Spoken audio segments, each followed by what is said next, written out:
دنوں، ہفتوں اور مہینوں کے اخبارات میں سول ملٹری کارکردگی۔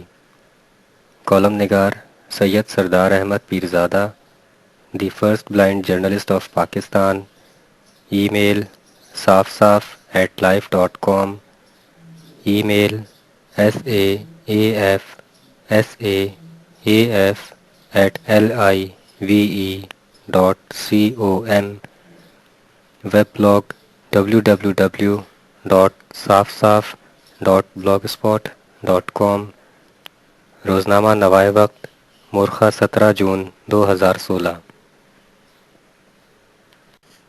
پاکستان میں 2 ادارے اہم فیصلے کر سکتے ہیں، جن میں سے ایک سول ادارہ جبکہ دوسرا ملٹری ادارہ کہلاتا ہے۔ سول ادارے کو سیاستدان رونق بخشتے ہیں اور جمہوریت کی چادر اوڑھ کر حکومت چلانا اپنا حق سمجھتے ہیں۔ دوسری طرف ملک کے دفاع، اندرونی و بیرونی خطرات سے نمٹنے اور حساس اسٹریٹجک معاملات پر پروفیشنلزم کے باعث ملٹری ادارے بھی اہم فیصلے کرتے ہیں۔ حساس معاملات پر کس کو منصوبہ بندی کرنی چاہیے یا کس کو اسٹریٹجک فیصلے کرنے چاہیے، حتمی فیصلے کس کے ہوں یا اہم ہدایات کون دے، ملک کو کس ملک کے قریب کرنا ہے یا کس ملک سے بچانا ہے وغیرہ جیسے غیر معمولی ایشوز پر پاکستان کی تاریخ سول اور ملٹری اداروں میں کھینچا تانی کی داستانوں سے بھری پڑی ہے، جن کے باعث ملک ناقابل تلافی نقصانات بھی اٹھا چکا ہے، مگر نہ تو کبھی کوئی مجرم ٹھہرا اور نہ ہی کبھی کسی کو سزا ملی۔ البتہ الزام تراشیوں اور بہتان بازیوں کا بازار گرم رہا۔ اس بازاری مفاد میں دانشوروں، صحافیوں اور تاریخ دانوں نے اپنے اپنے نظریاتی قیدی ذہن کے مطابق اپنے اپنے کیمپ کو ہمیشہ سپورٹ کیا۔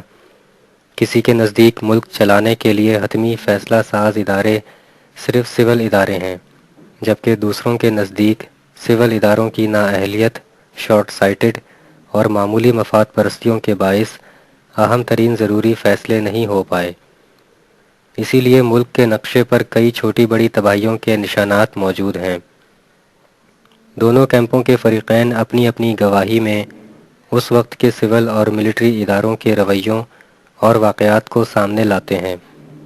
ہمارا آج کا موضوع ماضی کے سول اور ملٹری اداروں کے فیصلوں یا رویوں کے بارے میں ججمنٹ دینا نہیں ہے، اور نہ ہی سول یا ملٹری دونوں اداروں میں سے کسی ایک کو آگے یا پیچھے کرنا ہے۔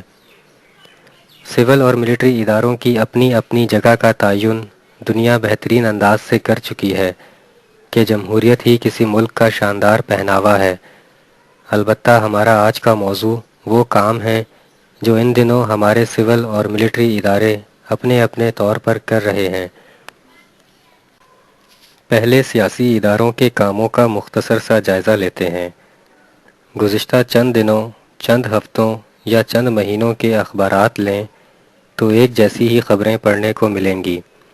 اگر اخبار کے اوپر سے ڈیٹ والی لائن ہٹا دی جائے تو تازہ یا پرانے اخبار میں فرق محسوس نہیں کیا جا سکتا۔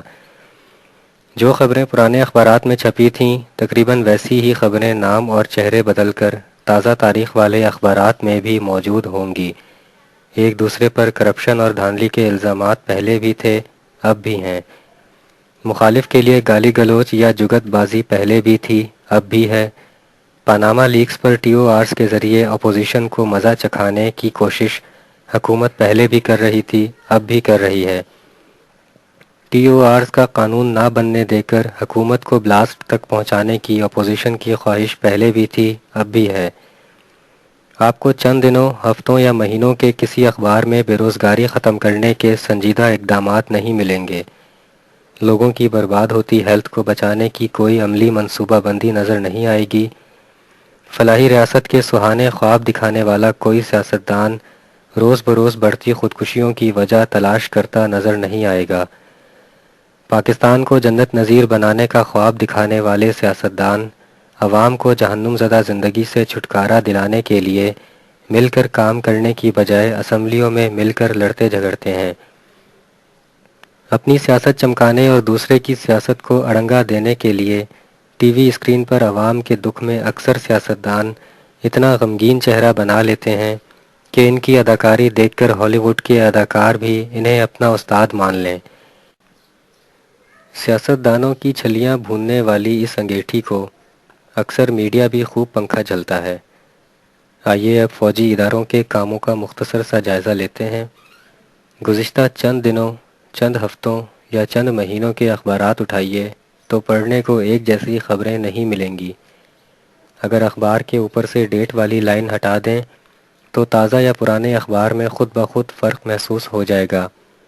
ہر نئے اخبار میں فوجی اداروں کی دہشت گردوں کے خلاف کارروائی، بھتہ خوروں اور ٹارگٹ کلرز کے خلاف ایکشن، خطرناک اسلحے اور گولہ بارود کو قبضے میں لینا، دشمنوں کے جاسوسوں اور ایجنٹوں کو پکڑنا، سی پیک کو سیکیورٹی دینا، سرحدوں پر حملہ آوروں کو موت کے حوالے کرنا، اپنے سپاہیوں اور افسروں کے شہید خون سے وطن کی مٹی کو مضبوط بنانا جیسی تازہ خبریں پڑھنے کو ملیں گی۔ ضرب عضب کی دوسری سالگرہ پر فوجی اداروں کی کارکردگی کے ڈیٹا کو دیکھیں تو پتہ چلتا ہے کہ دہشت گردوں سے 4304 کلومیٹر کا علاقہ کلیئر کرایا، 253 ٹن دھماکہ خیز مواد اور 35,000 سے زائد راکٹ اور مارٹر بم برآمد کیے، آئی ای ڈیز اور دھماکہ خیز مواد تیار کرنے کی 7,000 فیکٹریوں کو ختم کیا اور 3500 دہشت گرد مار دیے گئے۔ یہ سب وہ سامان تھا جس سے ملک آگ اور خون میں نہا رہا تھا۔ دہشت گردوں کی یہ وہی بندوقیں تھیں جن سے ہمارے سیاستدان بھی ہلاک ہو رہے تھے۔ گزشتہ 2 برسوں میں پاک فوج کے 500 افسران اور جوانوں نے شہید ہو کر ملک میں لگی آگ کو ٹھنڈا کیا اور سیاستدانوں کو بھی محفوظ بنایا۔ ملک کے دشمن اپنی سابقہ منصوبہ بندیوں کی تباہی کے بعد نئی منصوبہ بندیاں کرنے جا رہے ہیں، جن میں بھارت کے ساتھ ساتھ افغانستان اور ایران کو بھی پاکستان کا ایکٹیو دشمن بنانا اور امریکہ چین کی باہمی مخالفت کے چکر میں پاکستان کو چین دوستی کی سزا دلوانا وغیرہ شامل ہیں۔ پاک افغان تازہ خطرے پر چھوٹی جماعتوں کے سربراہان سراج الحق، حامد موسوی اور اسفند یار ولی نے سنجیدہ بیانات دیے، جبکہ بڑی جماعتیں Peoples party, Tehreek Insaf, M Q M اور قاف لیگ اس حساس ایشو پر بھی سیاست بازی کر رہی ہیں۔ طاہر القادری اور شیخ رشید تو دھرنا لگانے کے لیے بھی فوج کو متوجہ کرنا چاہتے ہیں۔ کیا بڑے سیاستدان حساس اداروں کو تنقید کا نشانہ بنانے کی بجائے ان خطرات سے نمٹنے کے لیے سر جوڑ کر بیٹھے ہیں؟ کیا ان خطرات کا نوٹس لینا صرف پاک فوج کا ہی کام ہے؟ گزشتہ چند دنوں، چند ہفتوں اور چند مہینوں کے اخبارات فوجی اداروں کی کارکردگی بتا رہے ہیں، جبکہ گزشتہ کئی دنوں، کئی ہفتوں، کئی مہینوں اور کئی سالوں کے اخبارات بتاتے ہیں کہ سیاستدان گزشتہ 43 برسوں میں چند صفحات کے آئین پر بھی پوری طرح عمل نہیں کر سکے۔